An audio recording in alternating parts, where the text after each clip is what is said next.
ang pulis nag-iimbestiga, ang pulis nanguhuli. Pero ang nag-iimbestiga sa pulis ngayon ay kapwa pulis rin. Meron po kayong ipinahayag na ang Internal Affairs head ay mananatili pa ring pulis. Tama po ba yun? As of now, Your Honor, I find it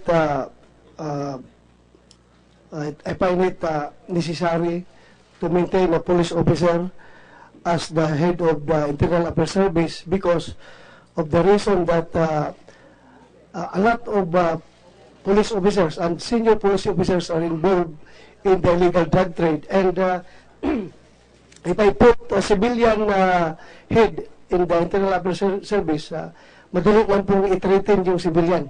Baka hindi makalaban, hindi lalaban doon sa police na mga iskalawag.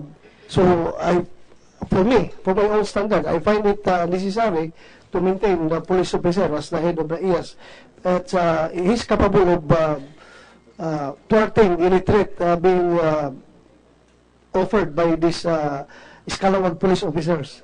Nasa batas po na talagang nakalagay, civilian dapat. Yung nakaraan administrasyon, ang tagal na po namin silang kinausap ukol dito, hindi po nila pinalitan. Kaya nga po, umaasa nga kami, we remained hopeful that with this new administration, it would be such. Kayo ay ating mga pulis, tagapagtanggol namin. Kung maglalagay kayo ng isang civilian head doon, pero dahil naman kayo ay napapagkatiwalaan bilang aming Police Director General, alam ko, hindi nyo hahayaan ang kanyang kaligtasan. Kung kinakailangan maglagay ng isang batalyon na magbabantay ng isang internal affairs, hindi ko nakikita ang problema na yan.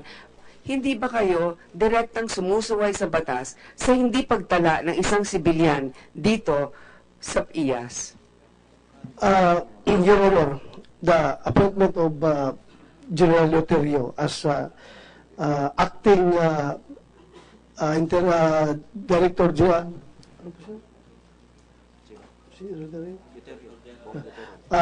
head of IAS is temporary nature. Pag medyo nag-settle na po itong sitwasyon, ma'am, Your Honor, pag na-address na po namin itong problema namin sa bulok ng aming hanay, ipapasok na po namin yung civilian pag medyo ang threat ay nawala na. But if you really want that to happen right away tomorrow, I can appoint a new IAS, ma'am, Your Honor.